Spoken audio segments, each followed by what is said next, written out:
Have you heard this story? The one people whisper about only when the wind is strong enough to drown out their voices? If you haven't, then listen closely, because once you do, you might never forget it. The night it began, the world felt wrong in a way I couldn't explain.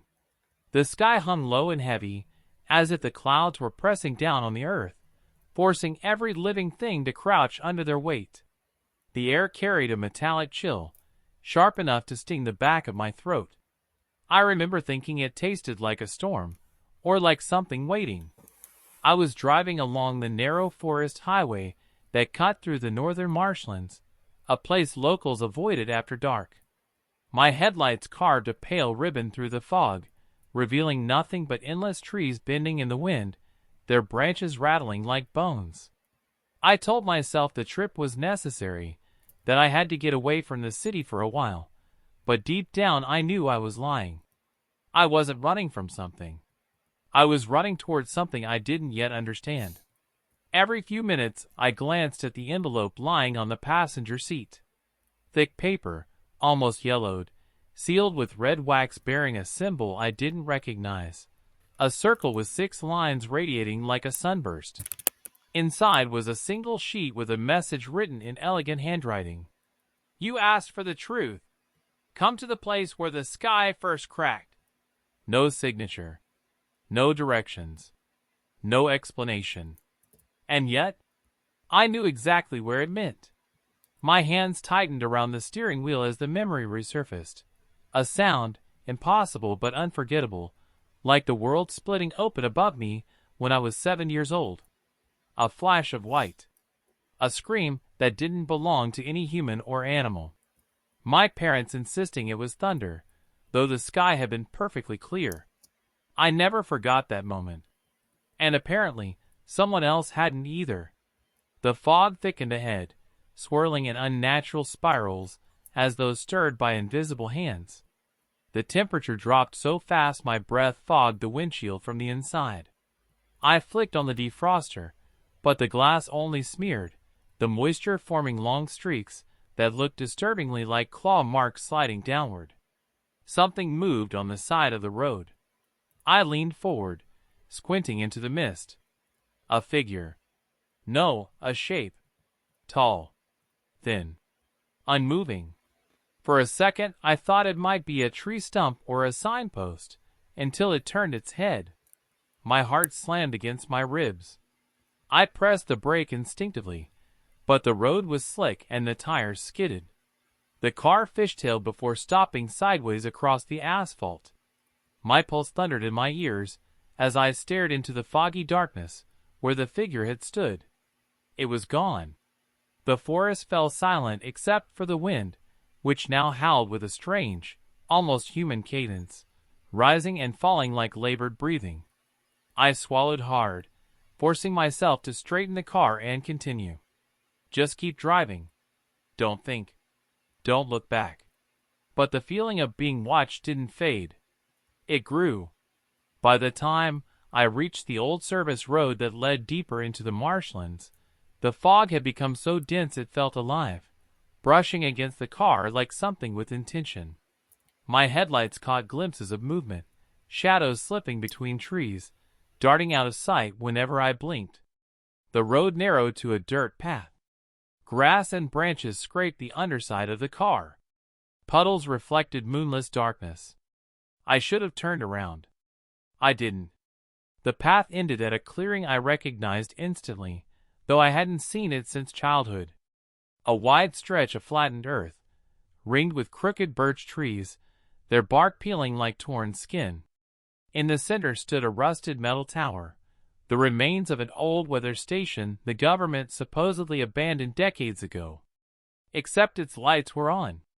A faint orange glow pulsed from the top of the structure, flickering like a dying heartbeat.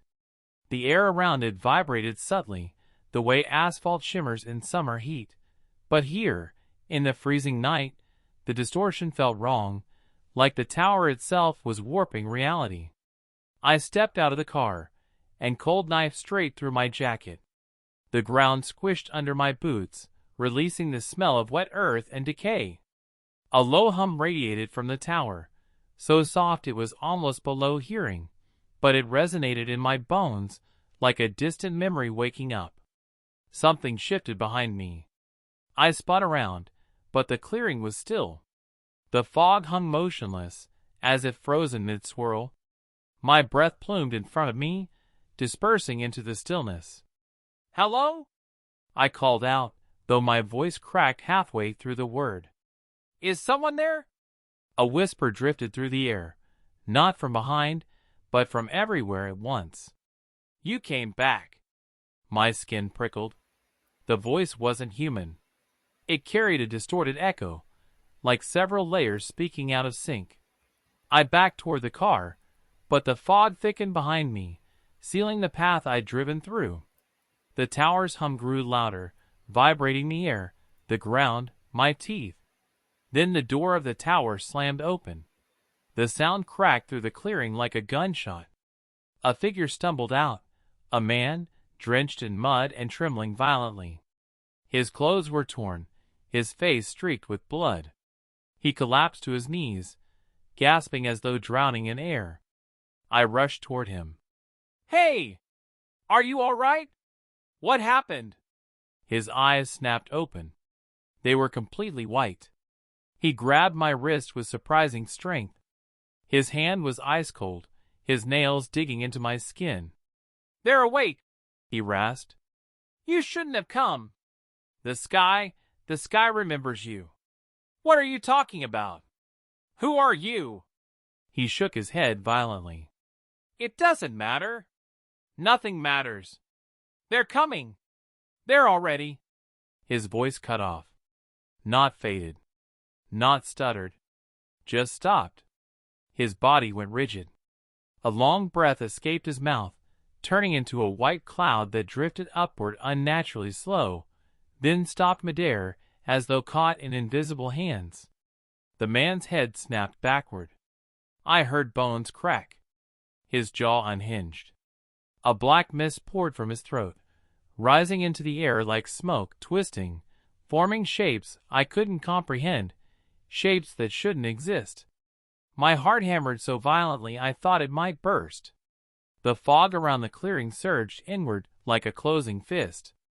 The sky above the tower split open with a sound I remembered from childhood. A tearing. A scream. A flash of white so bright it erased everything. When the light faded, the man was gone. Only a patch of blackened earth remained where he had been kneeling. Something was stepping through the tower door. Tall. Thin. Familiar. My legs refused to move. The thing tilted its head, and though its face was shadowed, I felt its gaze lock onto mine. The same voice whispered, inside my head this time. "You asked for the truth." The air snapped like breaking glass, and the ground beneath me collapsed into darkness. The fall felt endless, like the earth had opened its jaws and swallowed me whole. Wind roared past my ears, yet the darkness around me was utterly still, thick as tar. My stomach twisted, not from the descent, but from the certainty that I wasn't falling alone.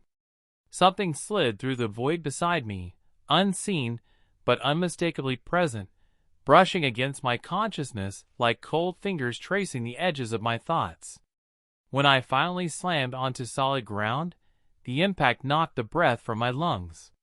A sharp ache spread through my ribs, but I forced myself upright, gasping. My hand sank into damp soil, except it wasn't soil. It was too smooth, too warm, like flesh cooled by the night. I jerked away instantly. My eyes struggled to adjust. A faint luminescent mist pulsed around me, glowing a sickly bluish white, revealing walls that curved inward like the inside of an enormous cocoon. Veins, actual veins, throbbed beneath a translucent membrane covering the surface.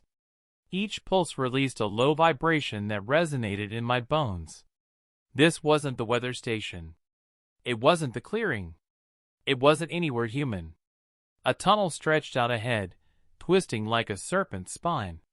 Behind me, darkness gaped, an abyss where the ground had sealed itself moments after my fall. No way back. My heartbeat pounded like a drumline in my chest. Where am I?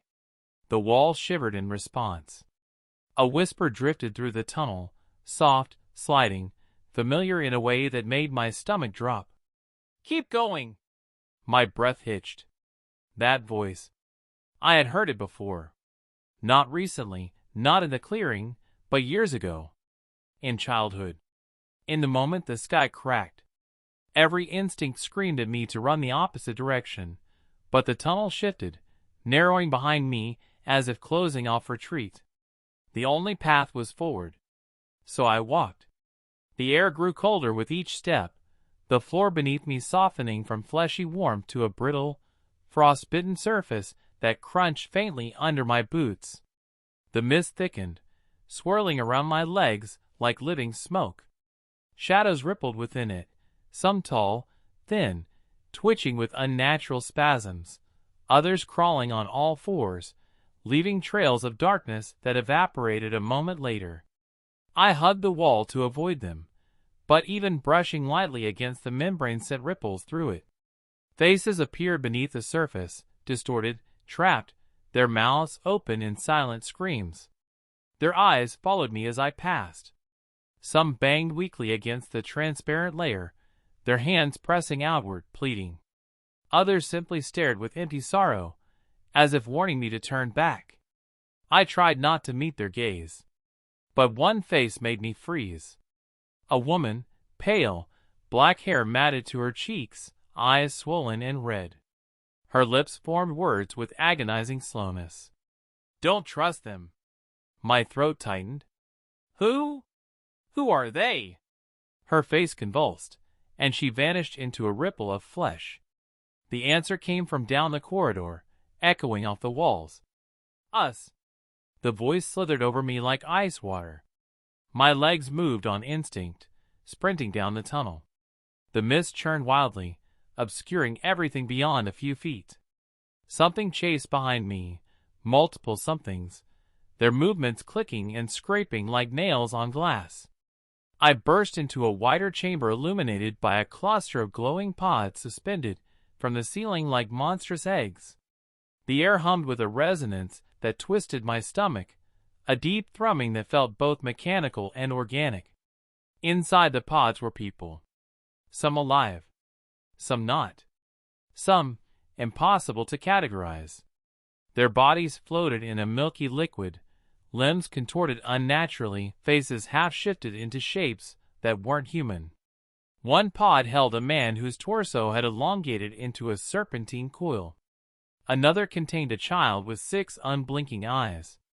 A third held what I thought was a woman, until she opened a mouth that stretched across her entire face, revealing rows of thin, needle-like teeth. My breast shook. What is this place? A whisper answered from behind. This is where the truth sleeps. I spun around. A figure stepped from the shadows, tall, draped in a tattered coat that looked soaked in oil. Their face was covered by a smooth mask made of bone-white material without any openings for eyes or mouth.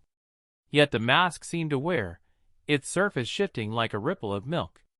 I've been waiting for you, the figure said, though the voice didn't come from their body, it spoke directly into my mind. Who are you? I demanded, though the words trembled. The figure tilted their head. A caretaker. A witness. A scribe of the fractures. What fractures? The cracks in the sky, they whispered. The breaks between worlds. The tears you saw when you were a child. My blood froze.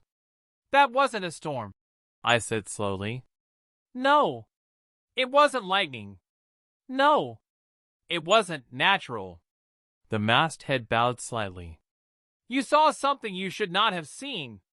And it saw you. A chill raced down my spine. What was it? The caretaker reached out, touching one of the pods. A faint glow pulsed through the chamber, and the pod's occupant, a half-formed creature, shifted in restless sleep.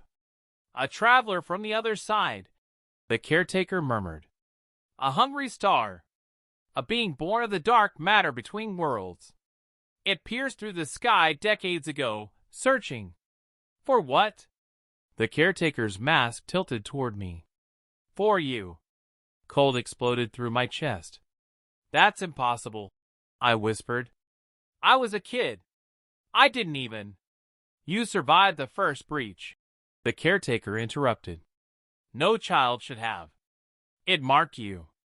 It remembers you. And now that it has awakened, the caretaker stepped closer. It wants you back. A distant roar shook the chamber, deep, resonant, like the groan of a collapsing universe. The pods rattled violently. Some shattered. Something enormous was coming. The caretaker grabbed my arm. Run! I don't understand. Run! The chamber walls split open as a massive shadow surged into view, blotting out what little light remained. It had no shape, no definite form, just a writhing mass of darkness with countless limbs stretching toward me. The caretaker shoved me toward a narrow passage. The shadow roared, and the world shook. I ran. I didn't look back. But I felt it behind me. The thing that cracked the sky. And it wasn't alone. The first thing I felt was the cold. Not the kind of cold that wakes you gently, but the kind that punches through your ribs and anchors itself somewhere behind your heart. When my eyes finally opened, I saw nothing but a trembling cone of orange light wavering above me, the flashlight I must have dropped earlier still rolling on the dusty concrete floor. For a second I couldn't remember where I was. Then the memory returned like a slap across the face. The tunnels, the hum, the creature. And the voice. I pushed myself up slowly, every muscle screaming as though I had fought something far larger than myself.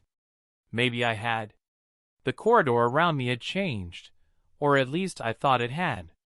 The walls now bore scratches that hadn't been there before, jagged grooves spaced too widely to be human.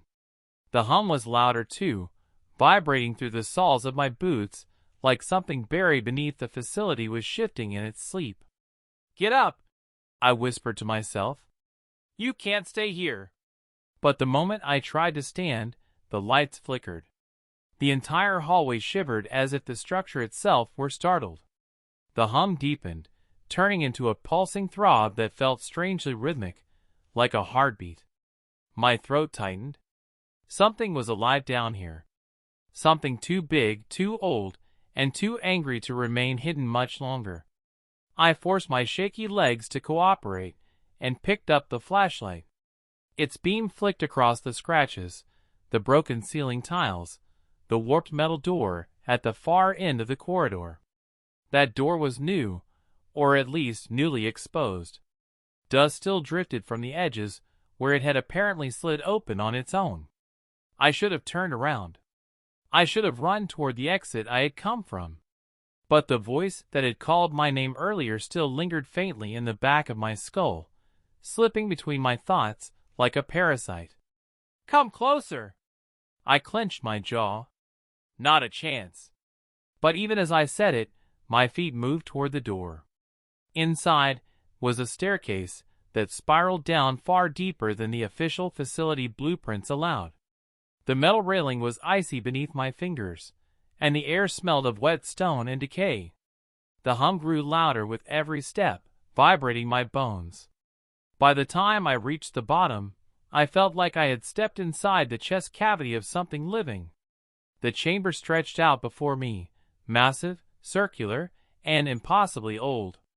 Rusted catwalks hung above a wide pit filled with shifting darkness. Machinery of unrecognizable design clung to the walls, like tumors of metal and wire. And at the center of the pit, something moved. I froze. It wasn't a shape I could easily describe. It was more like the idea of movement, an outline smeared by the dark itself. As if shadows had learned to breathe. I felt its attention lock onto me, a heavy, suffocating pressure that pressed against my skull.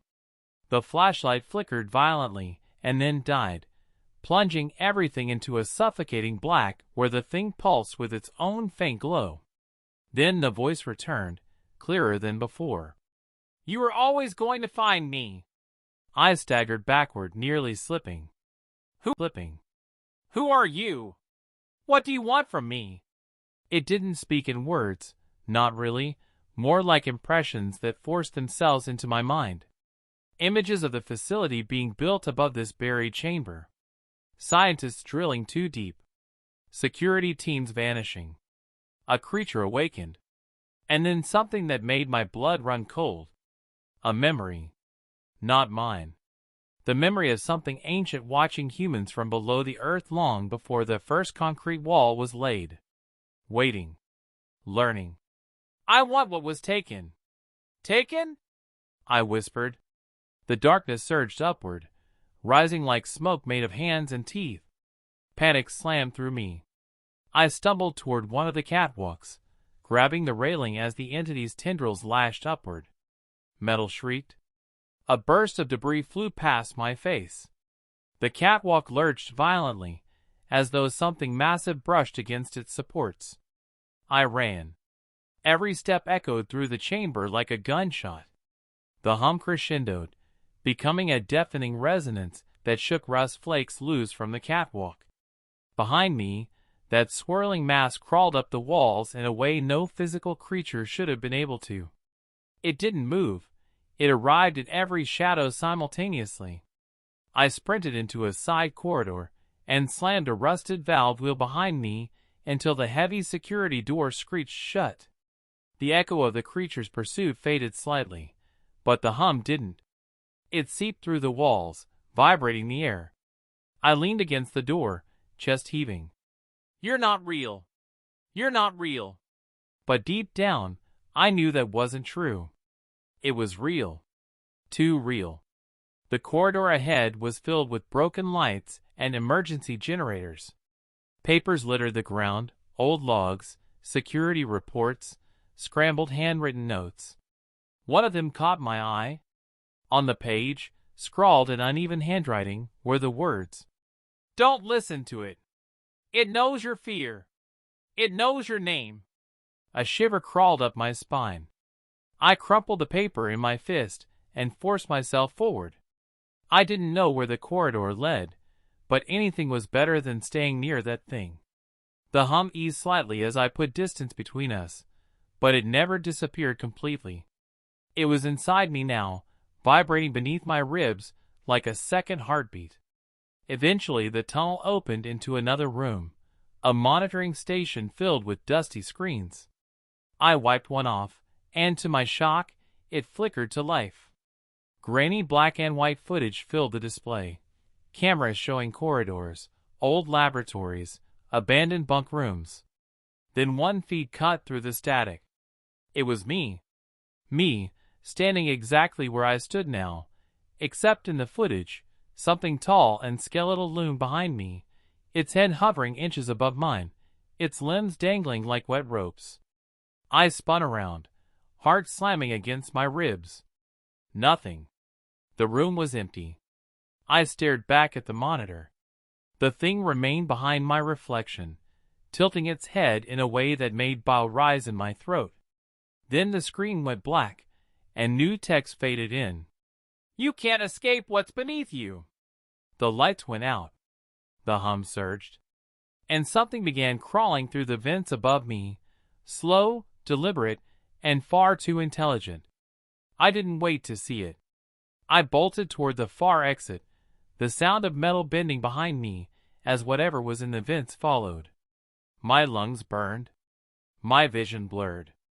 And somewhere deep behind me in the maze of tunnels, the ancient thing in the pit let out a low, resonant moan that shook dust from the ceiling. It was awake now. And it wasn't alone. I didn't know where I was running, only that if I stopped, even for a second, something would take me. Something that had waited centuries for someone foolish enough to open the door I had found. But as I turned another corner, sliding on concrete slick with condensation, I saw a faint blue glow ahead.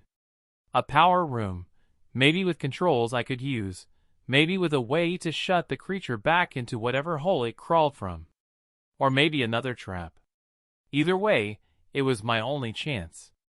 I sprinted toward the glow, unaware that the shadows along the ceiling were following me, peeling themselves from the dark and stretching into long, reaching shapes that whispered promises I couldn't understand and didn't want to. And behind all of it, behind the metal, the darkness, the echoing footsteps, the voice whispered again, soft and patient. "Closer!" The air inside the abandoned research wing felt heavier than before, denser, as if the humidity itself had absorbed the weight of every unspoken warning. The emergency lantern flickered in my shaking hands, its beam trembling across rusted railings and peeled concrete walls. "Keep moving," I whispered to myself, though every muscle in my body screamed to turn back. The corridor here sloped downward slightly, an incline almost unnoticeable to the eyes, but felt in every cautious step. Full Part 4 and Part 5 are below. Below is the full continuation. Part 4. Have you heard this story? Because if you haven't, you need to understand something first.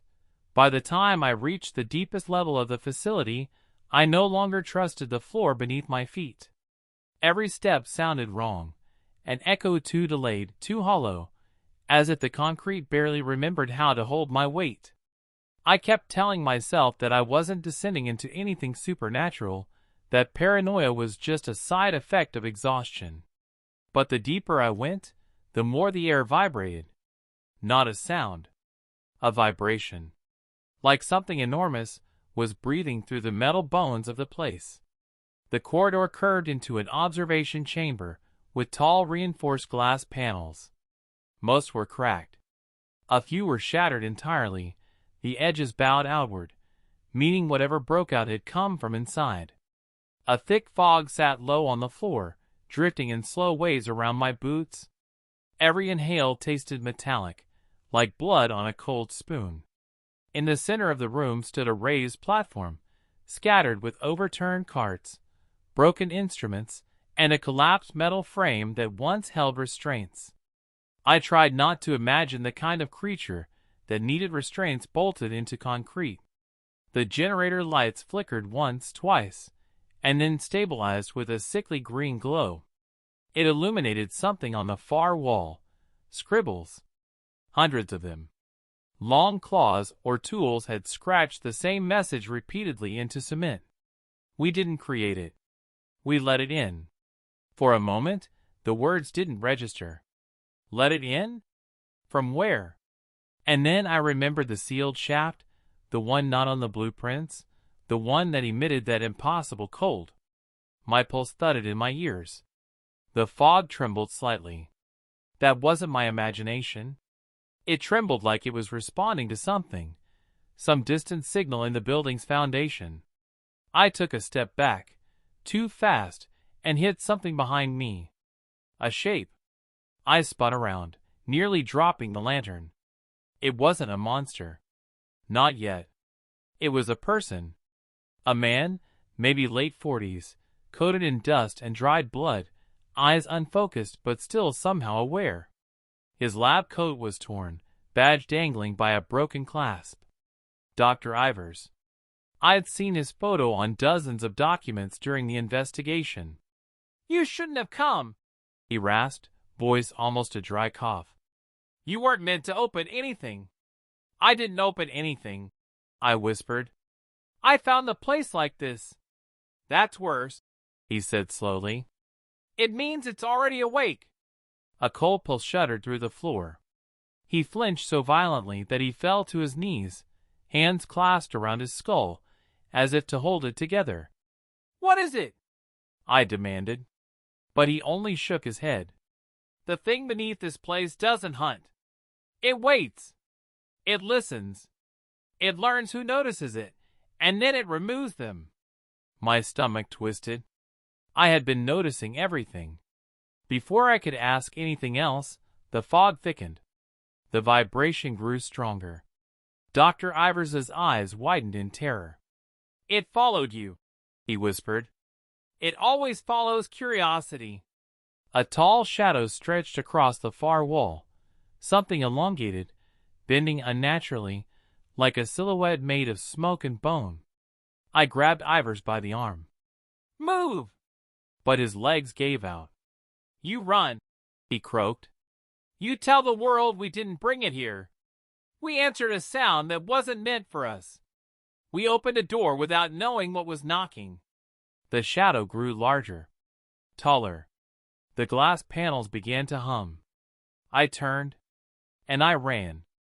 Behind me, I heard a sound that didn't belong in this world. Something like a person being unmade from the inside, layers peeling in silence.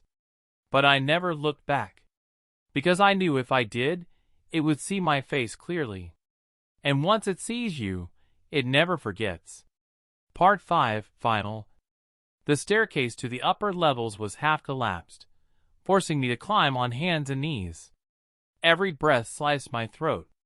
The building groaned around me, like the concrete itself was shifting to accommodate whatever hunted inside it. My lantern sputtered, dimmed, then snapped back to life with a violent pulse, almost as if the darkness beneath was trying to swallow its light. "Keep going," I muttered. "You're almost out. Almost." A scream erupted somewhere behind me. Not human. Not animal. Something stretched and layered, like multiple voices being forced into a single throat. The sound hit my spine like a hammer. I scrambled faster, skin tearing on exposed rebar, palms burning. I reached the corridor leading to the service elevator, a narrow hall lined with rusted pipes that rattled as I passed. My heartbeat echoed so loudly that for a moment I thought it was footsteps behind me. I slammed the elevator button. Nothing. I hit it again. Still nothing. Then the light above flickered on. The doors opened. Inside stood an empty, dust-covered box. No cables. No power. No reason it should be functioning. My entire body froze. Something was wrong. Deeply wrong. The elevator wasn't off. It was waiting. A cold breath slid across the back of my neck. I stepped back slowly. The air behind me thickened, as if a massive shape leaned forward. I could feel it, its attention, pressing against my spine like a second heartbeat. I didn't turn around. I bolted. Down another hallway. Through a broken lab. Up a ladder. Across a maintenance bridge that trembled under my weight. All the while, the shadows stretched along the walls beside me, sliding without a source, without a form, keeping pace effortlessly. "You don't want the surface," I whispered between gasps. "You can't follow me up there." Then a realization stabbed through my mind. It wasn't following me to escape. It was following me because I was escaping. It never wanted the scientists, or the facility, or the experiment. It wanted someone who could leave. Someone who could carry the story of it into the world. By the time I reached the main stairwell, the morning light was bleeding faintly through the cracked ceiling. I shoved the door open and stumbled into the half-demolished lobby. Sunlight hit my face. Warm. Real. Saving. The shadow behind me stopped at the threshold, clinging to the darkness like a living tide. It didn't cross. It couldn't. But it watched. And even in daylight, I felt something settle deep inside my mind. A weight, a thread, a connection. A mark. As I staggered across the field toward my car, I knew one thing with absolute certainty. It hadn't let me go. It had chosen me. And somewhere in the darkness beneath that facility, something ancient and patient was waiting, listening, learning. Because now it knew my name. And it knew I would tell the story. Leave a like and subscribe, so it will be easier for us to continue releasing this kind of content. The staircase to the upper levels was half collapsed, forcing me to climb on hands and knees. Every breath sliced my throat. The building groaned around me, like the concrete itself was shifting to accommodate whatever hunted inside it. My lantern sputtered, dimmed, then snapped back to life with a violent pulse, almost as if the darkness beneath was trying to swallow its light. "Keep going," I muttered. "You're almost out. Almost." A scream erupted somewhere behind me. Not human. Not animal. Something stretched and layered, like multiple voices being forced into a single throat. The sound hit my spine like a hammer. I scrambled faster, skin tearing on exposed rebar, palms burning. I reached the corridor leading to the service elevator, a narrow hall lined with rusted pipes that rattled as I passed. My heartbeat echoed so loudly that for a moment I thought it was footsteps behind me. I slammed the elevator button. Nothing. I hit it again. Still nothing. Then the light above flickered on. The doors opened. Inside stood an empty, dust-covered box. No cables. No power. No reason it should be functioning. My entire body froze. Something was wrong. Deeply wrong. The elevator wasn't off. It was waiting. A cold breath slid across the back of my neck. I stepped back slowly. The air behind me thickened, as if a massive shape leaned forward. I could feel it, its attention, pressing against my spine like a second heartbeat. I didn't turn around. I bolted. Down another hallway. Through a broken lab. Up a ladder. Across a maintenance bridge that trembled under my weight. All the while, the shadows stretched along the walls beside me, sliding without a source, without a form, keeping pace effortlessly. "You don't want the surface," I whispered between gasps. "You can't follow me up there." Then a realization stabbed through my mind. It wasn't following me to escape. It was following me because I was escaping. It never wanted the scientists, or the facility, or the experiment. It wanted someone who could leave. Someone who could carry the story of it into the world. By the time I reached the main stairwell, the morning light was bleeding faintly through the cracked ceiling. I shoved the door open and stumbled into the half-demolished lobby. Sunlight hit my face. Warm. Real. Saving. The shadow behind me stopped at the threshold, clinging to the darkness like a living tide. It didn't cross. It couldn't. But it watched. And even in daylight, I felt something settle deep inside my mind. A weight, a thread, a connection. A mark. As I staggered across the field toward my car, I knew one thing with absolute certainty. It hadn't let me go. It had chosen me. And somewhere in the darkness beneath that facility, something ancient and patient was waiting, listening, learning. Because now it knew my name. And it knew I would tell the story. Leave a like and subscribe, so it will be easier for us to continue releasing this kind of content.